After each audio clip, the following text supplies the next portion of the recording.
Good morning. Taylor Himness here from KSHB 41 coming to you for another episode of Faith in KC. As I record this, hope it's not too loud. I'm sitting out on the front porch of our studios here just off Oak Street in Kansas City, right off the plaza. It was a nice morning. Thought I'd sit outside for this.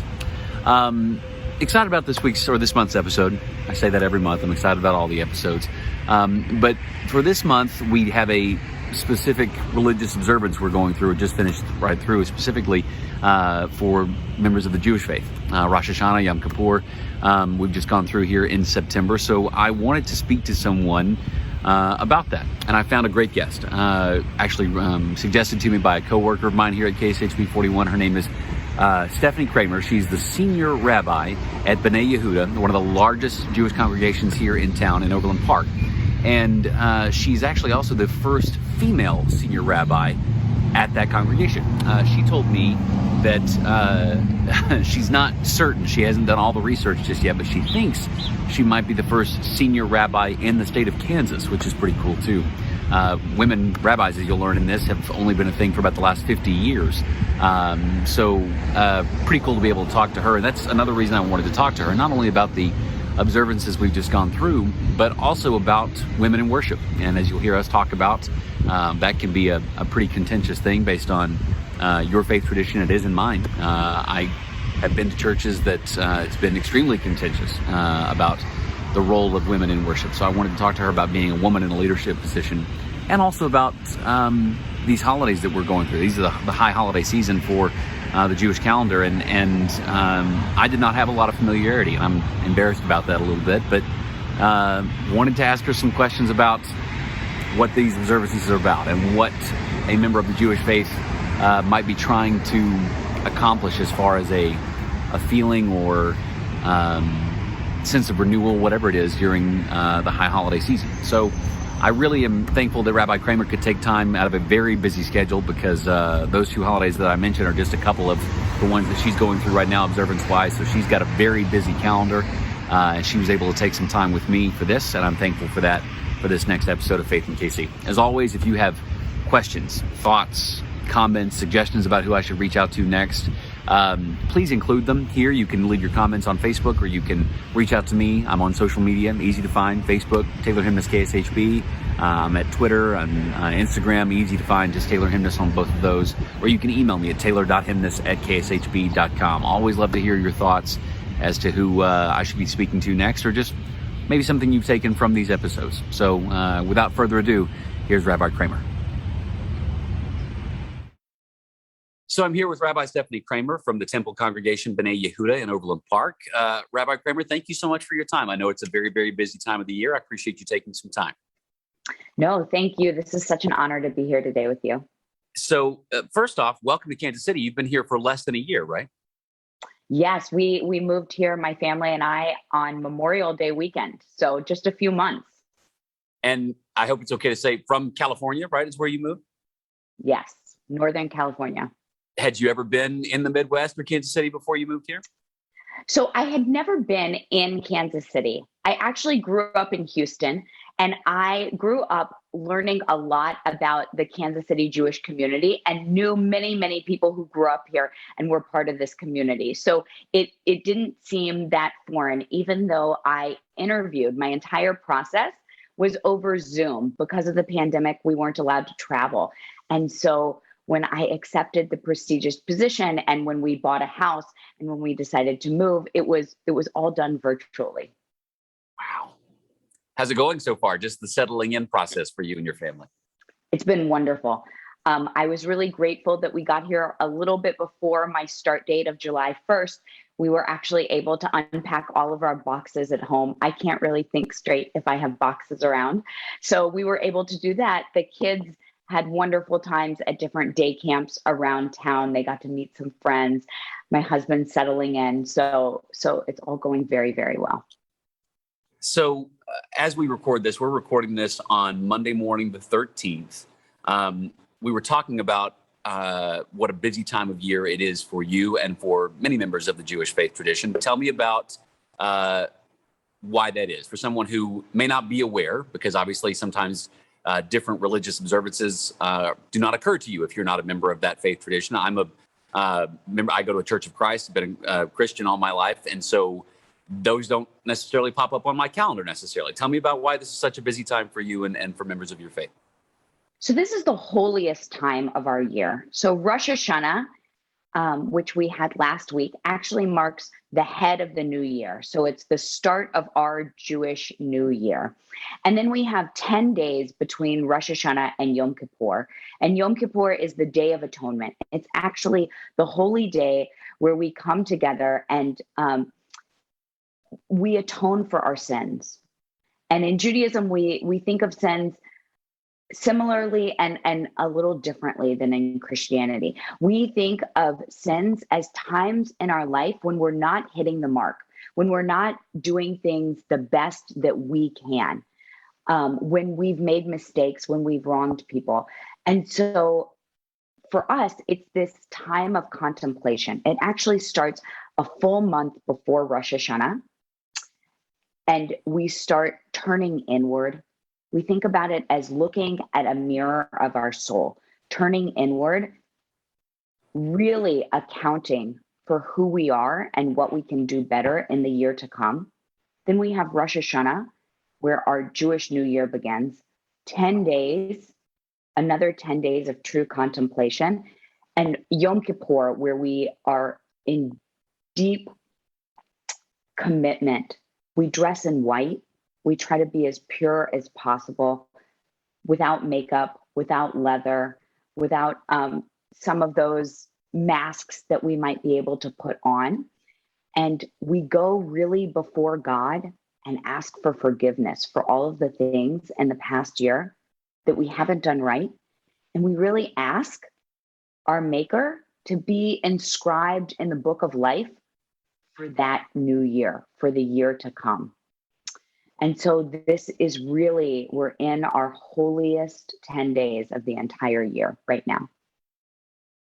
Is there, I can't think of a better way to ask this. Are there different levels of observance to that someone who is Jewish might, not to take it more seriously necessarily, but what are the kind of the ranges of how someone might observe at the most, or maybe just a little bit of observances there? Is there a range there? Or is it pretty standard for anyone who's going to observe both those days? So there are different denominations within Judaism. And I think each of the denominations, I wouldn't necessarily put them on a complete paradigm for more and less observance. We observe differently. So we have different traditions and customs. Some services are more all in Hebrew, and some are more in the vernacular. So in our country, that would be English. And some are all the way in between. But I would say that even though the observances are different and the music might sound differently, the inward spirit of the holy day is the same throughout. You said you're still in the busiest time. Is the busiest of time over, or are you still in the midst of it right now? What's the winding down part of these 10 days plus look like? So I said 10 days, but then I said that there was the month before. And actually, for a rabbi, there's even a few holy days that come right after Yom Kippur. So when we talk about the busiest time of the year, we're talking about the month leading up, Rosh Hashanah, the 10 days, Yom Kippur, and then we actually have another holiday that comes right afterwards that's from the book of Leviticus, when it talks about dwelling in booths. And it talks about the harvest holiday of Sukkot. And so after Yom Kippur, if you're in Israel, as soon as Yom Kippur ends, the Day of Atonement ends, and the sun has gone down, you can actually hear hammers and nails ricocheting through Jerusalem, because people are already out there. You're not allowed to start building your booth or your sukkah before Yom Kippur ends. But as soon as Yom Kippur ends, people get outside and start building their temporary dwellings. And then we're supposed to use those temporary dwellings for a week. We're supposed to use those to remember to be audaciously hospitable and to invite guests into our sukkah to celebrate with us, really to share our harvest with others, to make sure that we're taking care of people in the community that need it. And also Sukkot is a holiday that reminds us of the fragility of life. So we observe that week-long festival. And then at the very end of that week is a holiday called Simchat Torah. And that is when we take the 5 books of Moses that we read out of in scroll form, and we're at the very end of that cycle of the year. We read the very last few words in the Torah, and then immediately we go to the first few words again, so that we show our children and everyone that there's no break in learning, that learning is a lifelong process, and that we're going to go from the very end to the very beginning with no break in between. So once we get finished with Simchat Torah, then the busiest time of the year is over. That's a lot. And I will admit that I was at least had some familiarity with Rosh Hashanah and Yom Kippur. I was not aware of some of the others that you just described. Is that, for someone like me who is not Jewish, is that pretty common for someone to at least have heard of Rosh Hashanah and Yom Kippur, but not some of those others you're describing? Yes, I would say absolutely. Rosh Hashanah and Yom Kippur would be more of our major holidays. And even though Sukkot and Simchat Torah are pretty major for those that celebrate, I would say that they are not as commonly known. But Sukkot is my favorite holiday. How do you, I mean, do you do some building of your own? How do you observe that? We do. We always, my family puts up a sukkah in our backyard. So I can't wait, with no privacy fences in Kansas City. Can't wait to see the questions that we get from neighbors. But we put up this temporary dwelling. We leave it up for a week. We decorate it with different fruits and vegetables, and then we try to host as much as we can for that week. Lunches and dinners. It's really a time to do outreach. It's a time to host people. It's a time to invite people in and to really share in part of the community. That's pretty amazing. I'm curious about, you mentioned during one of the, I think the first answer you gave earlier about the relationship with sin a little bit when it comes to Christianity versus Judaism. I'm curious about, at the end of all this, what is the hope that a Jewish person is going to have brought out of this holiday season? Is it a sense of renewal? Is it a sense of wiping a slate clean, for lack of a better phrase? I think that's something that people who are religious in one form or another are familiar with, that idea of trying to start with a clean slate for the next however long a time. What's the hope that a Jewish person is able to come out of this holiday season feeling? Right. So we use a lot of metaphors about the gates closing. That's the metaphor that we use at the end of our Yom Kippur services, that the gates are closing and that you have to atone before those gates fully close. And the hope really is to wipe the slate clean, but not just to apologize to God for what you've done wrong, but to really seek out the other person that you might have wronged and to apologize to them directly. So we're very focused on what we're doing in the moment and on earth, and that we have to atone and make it right with the other person. And so that's a 3-part process in Judaism. Apologizing, saying that you won't do it again, and then really showing that you won't do it again. And the biggest hope is to enter the new year with a clean slate, and being able to do better in the new year, and also to be inscribed in the book of life. So we often say to people on Yom Kippur a greeting, Gamar Hatima Tova, may you be inscribed in the book of life. And that really is just what it sounds like in Judaism. It's asking God to give us another year of life so that we can try to be the best people that we can be, and that we can try to make the world as good as it can be. I hope you don't mind this reference. And for anyone, especially members of the Jewish faith who may see this episode, I apologize for this reference, but it's what I keep thinking about. I'm a big West Wing fan. And there's an episode of the West Wing where they talk about Yom Kippur, because 2 of the big characters in the West Wing, especially are Jewish, and Toby and Josh are very open about their faith and talk about that a good bit. And they reference kind of what you're just describing there of you have to apologize to a person before you can apologize to God. Is that kind of the accurate way of what you're describing there? Again, I apologize for bringing in a television show, but that was my first exposure to it. No, they had a lot of Jewish writers. They got it right. So they accurately described it. Good. Um, how do you communicate with people who are part of your congregation about successes and failures of a holiday season? Because it sounds like, to me, it sounds very much like there's a way to do that right and to not do that right of what you're trying to observe, or at least feel like you did it correctly or didn't do it correctly, or we're not able to do some of those forgivenesses or seeking of forgiveness that you're describing there. What's it like as people come off of that when they are maybe unsuccessful with some of the things they were trying to accomplish during that holiday season?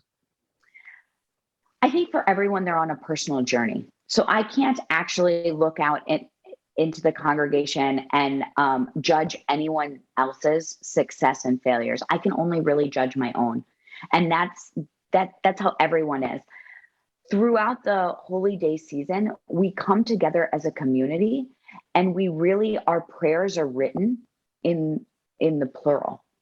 So our prayers during this time, we don't have to stand up and say, I committed adultery, I murdered, I sinned. We really all come in unison and say the prayers in the plural together. We all, we all, we all. And that is our way in Judaism of not letting anyone be embarrassed, to not have anyone singled out. And really, it's all about, I describe one of the commands for the High Holy Day season is to hear the sound of the shofar. And the shofar is a long ram's horn in which we blow specific notes that have deep meaning in Judaism. It's really a wake-up call. It's like an alarm clock that says, you need to do it better. You need to wake up for the next year. You have to be right here, right now. Rabbinic wisdom really says that if you're walking on the outside of a synagogue and you just hear the horn and you really take a moment and you turn your heart toward the sound of the shofar and open up and you're there for that sound, you've then fulfilled the commandment of hearing the sound of the shofar. Yet you can actually be very devout and come to services, not be outside of a synagogue, but you can come to services, sit there the entire day and hear the sound and not really turn your heart towards the sound, not really have the full intention. And then you have not fulfilled the commandment for hearing the shofar.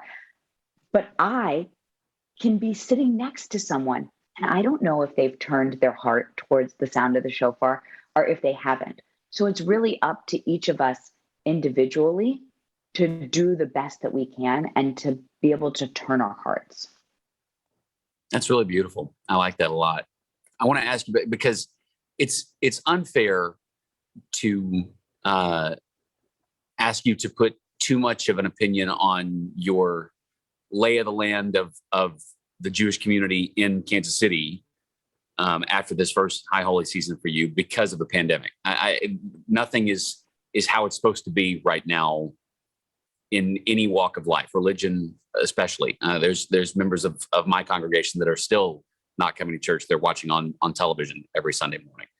But that being said, and that being factored in, what is your first assessment of this new community you're living in, specifically with other members of the Jewish faith in Kansas City after this or during this first holiday season for you?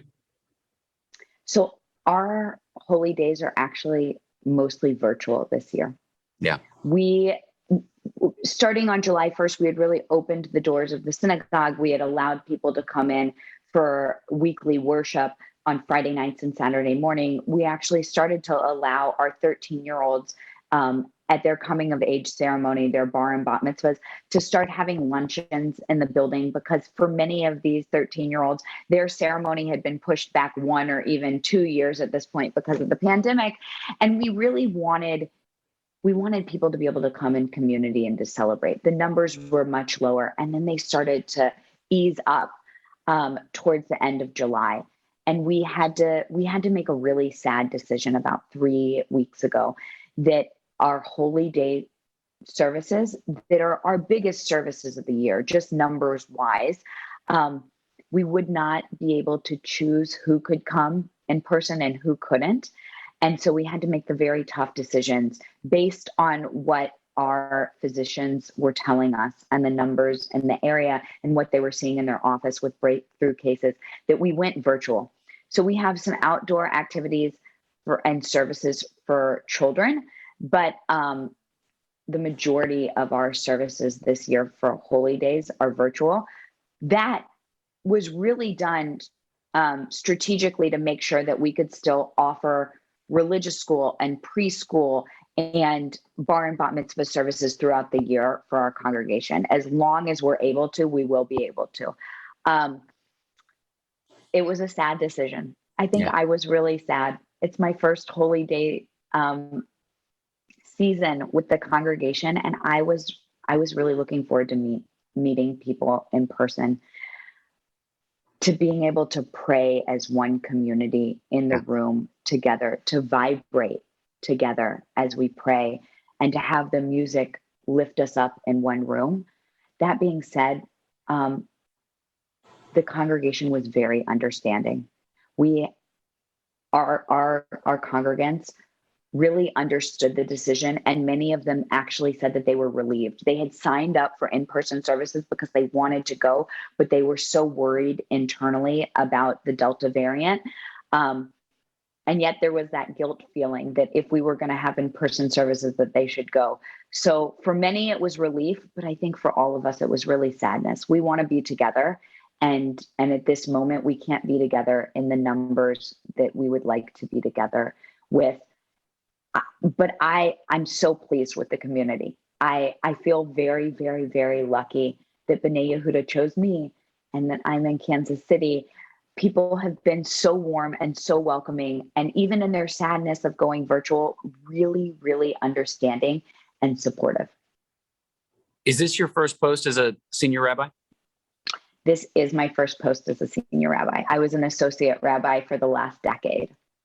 So there's got to be a little bit of a, not selfish, but a little bit of a, this was my first high holiday season as a senior rabbi to do this, and it didn't get to be like, I'm thinking of it as almost like comparing it to some of the graduations that were missed, and like you're never going to get another first time as senior rabbi to do this, and it was impacted by that. Was that difficult for you personally to know that this is not what it could have been? This is not what I imagined it being? Yes, I think you hit the nail on the head. Absolutely, it was. I know that it was the right choice.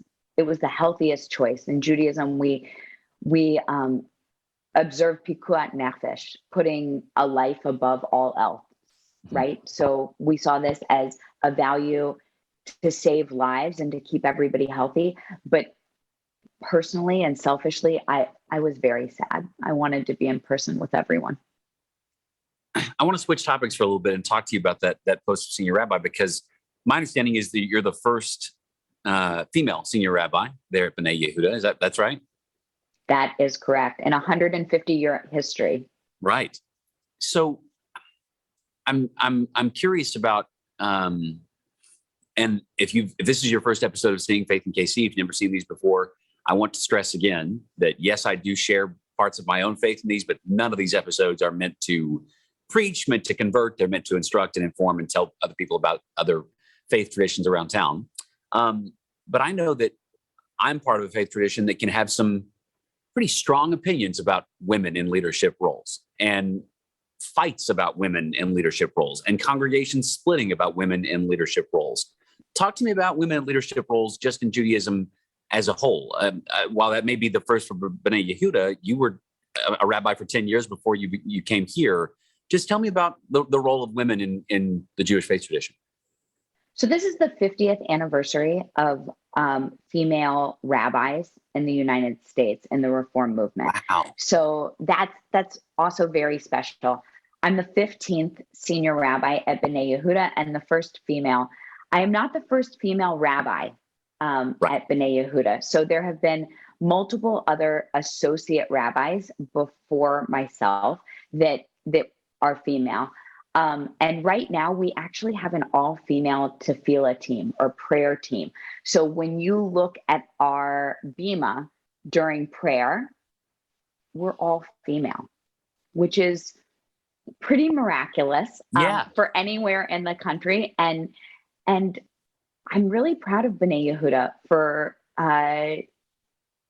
not worrying that they weren't going to have a male in the tefillah team at one time, that they weren't going to have a male leading the congregation as senior rabbi, and really, really going down that path.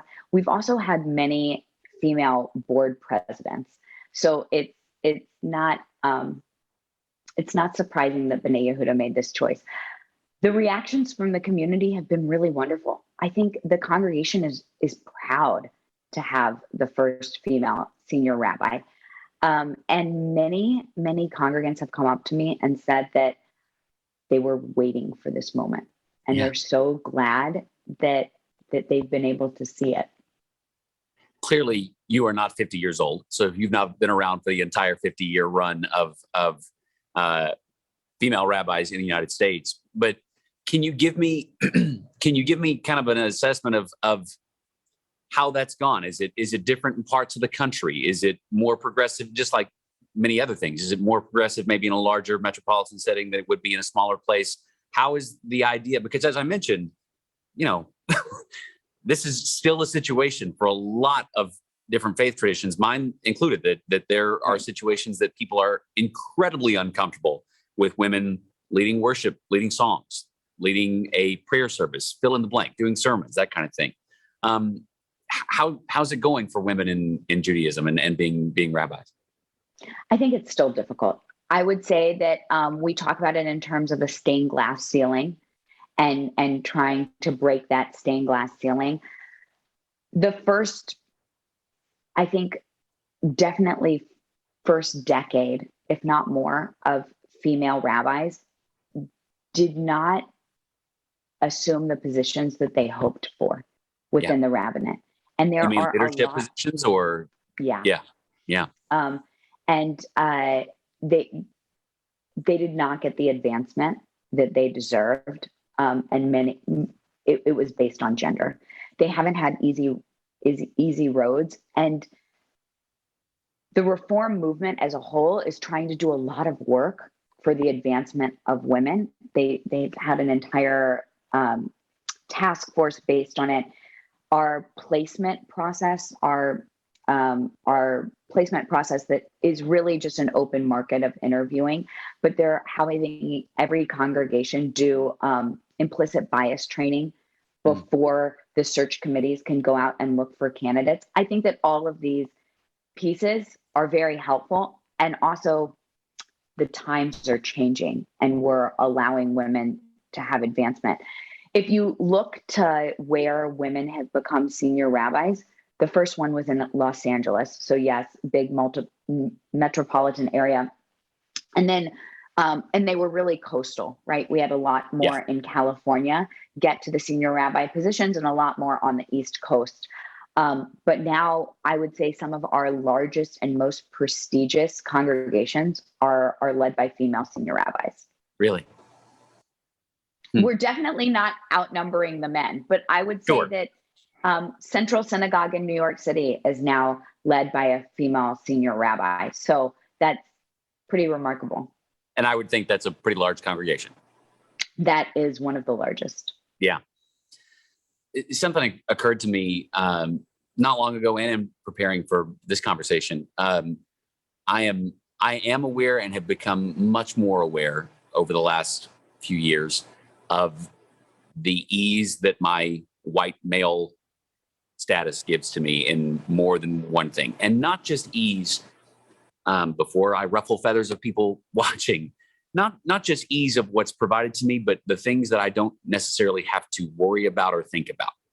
And someone mentioned to me the relationship with their pastor in a faith setting. And it was a woman talking about how much more comfortable she was knowing there was a woman in a leadership position at her church, in this case, because of that that connectivity there. And it reminded me of almost, obviously there are differences, but almost a doctor-patient situation. Like there are some instances where, as a man, I would like to go to a male doctor. There are some instances where a woman would like to go to a woman doctor. Do you see that opening up situations where people might have more comfort to reach out on a faith level with something they're struggling with or something that they are confronting because, well, she looks like me, or there's a connectivity there, even though I don't know who she is. There's something there that I didn't have before. Do you see that happening? Because I know I've seen it in Christian churches. Do you see it in Jewish congregations? I think that there's always a little bit of that. And I think that people connect with other people for different reasons, whether it's age or gender or a similar situation. And I hope that everyone feels comfortable connecting with me. But yes, I've heard similar tunes in Judaism as well. Yeah. Can you tell me any of the pressures, the best word I can think of, that you either feel or that you put on yourself in your new leadership role, whether that can be independent of being a woman or not? Just this is your first time as a senior rabbi. Do you feel pressures either external or internally whenever you take on a role like this? Yes. I mean, I'm the type of person that I put a lot of pressure on myself all of the time. Yeah. And so having this be, I don't know if it would matter if this was the first time, or if I was another 20 years in to being a senior rabbi. I think that I'm the type of person that I'm always going to put pressure on myself. Definitely have felt that through this Holy Day season and needing to go virtual and what that will really look like and how we can lift people up spiritually when so many are feeling lonely at home during these hard times. So I absolutely feel the pressure. I'm really grateful for the leadership at the congregation, specifically our board president and board of directors, who are really, really, really wonderful and understand what transition looks like. It's hard. I'm following a very successful senior rabbi who was here for 18 years before me and also grew up in Kansas City and knew everyone. Right. So that's always hard, whether you're female or new or anything. So, and I feel very supported. So I feel grateful and lucky. I think one of the last things I want to talk to you about is just the state of faith today. My first Faith in KC guest about a year ago now was a retired rabbi. And I asked him I'd have to go back and look, but I asked him some variant of that question of what does faith look like right now in the United States? And, it struck me thinking about kind of the similarities between his and, in your case, your tradition and my tradition of being a family situation. I was raised a certain way, and I'm trying to carry the faith that I was given by my parents and turn it into something that belongs to me along the way too. But we hear more and more stats about people walking away from religion, walking away from a church or a congregation or a temple they were raised in, that kind of thing. What does faith look like to you right now as you sit in your chair and look out over what you look out over? I know that it's a big question. I apologize. I didn't mean to. Yeah, no, it's fine. Here, tell me all about faith, Rabbi Kramer. I wish I could solve it that easily. Yeah. I think that for the last decade, probably or more, people have been turning away from affiliated groups of faith. Yeah. And finding other ways to connect spiritually. And yet, from some longitudinal studies that came out in the last few years, we know that people who find community and faith live longer. And I have to think that it's tied to this loneliness factor that is so prevalent within the United States today, of people feeling lonely.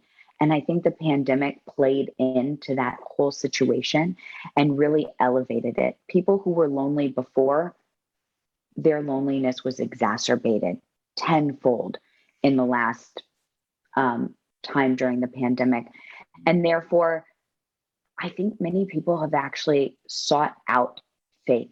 We have more conversion students looking to convert to Judaism than we have in years, who are, maybe it's the time that the pandemic allowed them. Maybe it's really the driving force within them that they want to connect to something bigger because we don't understand the world that we're living in today. And so I think a lot of people are actually coming more towards faith and therefore more towards community, really organized community, because they do, as you said earlier, want their children to be involved or want to connect or want that community feel that everyone's been so isolated from for the last 18 months.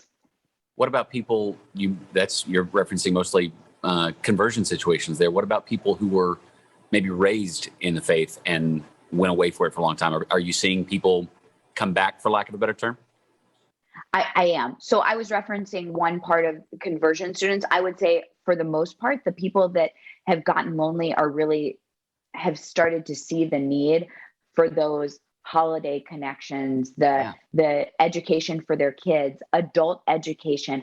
I think the pandemic really elevated the loneliness, and therefore people are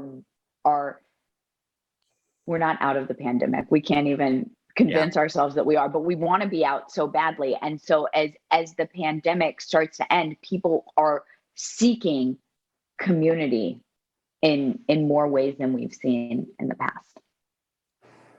I don't mean for this question to set you up as the spokesperson for the Jewish community in Kansas City. That's not at all what I'm suggesting. You are just coming to us from your congregation, and I appreciate that. But if you were the spokesperson for the Jewish community in Kansas City, what would you want people of different faith traditions like myself to know about Judaism in Kansas City and people who are members of that faith that might live right next door and we don't know, there's not a whole lot of connection there because of different faith backgrounds? What would you want people to know? That's a really big question. Yeah. I have a habit of asking those. I'm sorry. That's okay. I like a challenging question, but I might think of an answer now, and in 20 minutes I'll want to change it. No, I really think that at least myself would want everyone to know that we're good partners. I really appreciate partnering with interfaith dialogue, with interfaith education, with interfaith community service projects, and building bridges. So reach out, let's partner, and let's try to make the world a better place for us all. Yeah. I always like to give, especially because I've had faith leaders and non-faith leaders as guests on this series, but especially faith leaders, I always like to give the chance to tell viewers about where they are in their congregation. If someone wants to come learn more about B'nai Yehuda, what's their best way to come and do that? If they're one of those conversion students you're mentioning that wants to come and learn more about, what's the best way to do that? Yes. So B'nai Yehuda is about to start an Intro to Judaism class, which is a 12-week, once a week session. And it's not just for people who might have grown up Jewish and want some more. It's for anyone of any background who would like to learn a little bit about Judaism. You do not need to be on a path for conversion. You can be very happy in your own religion and just want to know a little bit more. So that would be a great way for anyone who would like to get a little knowledge and connect with the Jewish community. When I'm interested in that. When is that? What's that look like? I believe it's going to begin at the end of October, beginning of November, and it'll be 12 weeks. There will be more information on our website soon. And what's your website? BnaiYehuda.org. Okay, perfect. And that's BnaiJehudah.org. Yes. Well, Rabbi Kramer, I can't thank you enough for your time. As you were mentioning, it is a very busy time for you. So I'm very thankful that you could carve out a few minutes to talk with us. And thank you for your faith and for sharing it with me. I appreciate it. This was such a pleasure and an honor. Thank you so much. And again, welcome to Kansas City. Good luck moving forward. Hopefully next year's high holiday you'll be able to do in person and not have to do over a Zoom call. We hope. Absolutely. Thank you. Thank you.